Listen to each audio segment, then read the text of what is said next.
So on this 4-year anniversary of the start of COVID, God gave me a dream that I wanted to share with you. I don't normally get dreams, but when I do, I pray into them. I felt like this is prophetic for somebody that's listening today. I know it was for me. I was at the beach. My family and friends were all on the shore. I wasn't paying attention to the wave behind me. Never turn your back on a wave.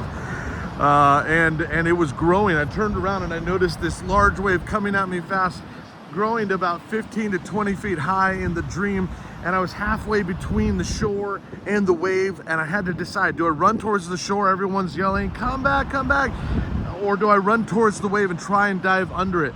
So I ran towards the wave, and I was breathing really fast to fill my lungs with air so that I could dive under it and hope that I wouldn't get caught up into it and crushed and suffocated under the weight of it.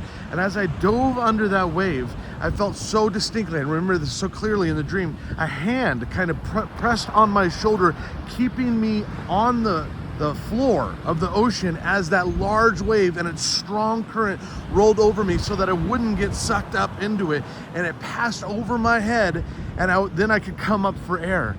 And I realized in that moment that there's some of us that are being called to run into the very thing that we would rather avoid. And this year, if you're like me, you feel a bit of trepidation with another Trump versus Biden electoral cycle. It's going to get ugly.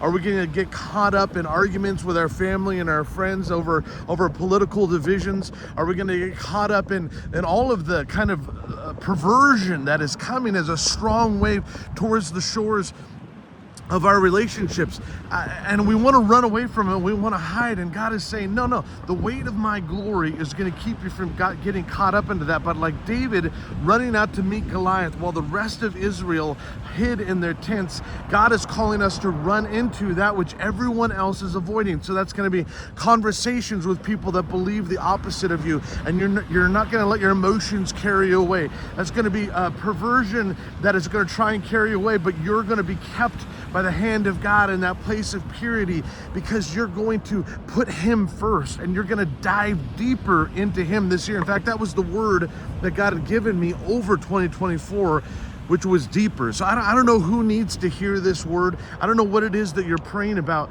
but instead of being driven by fear, let's be driven by the Lord. I don't mean being foolish in our decisions or running into something that God hasn't called us to.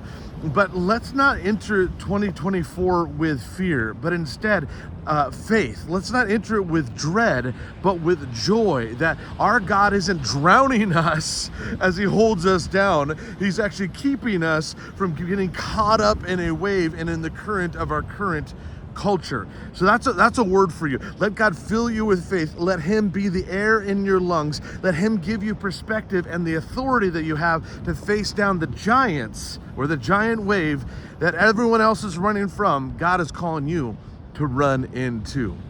All right. God bless.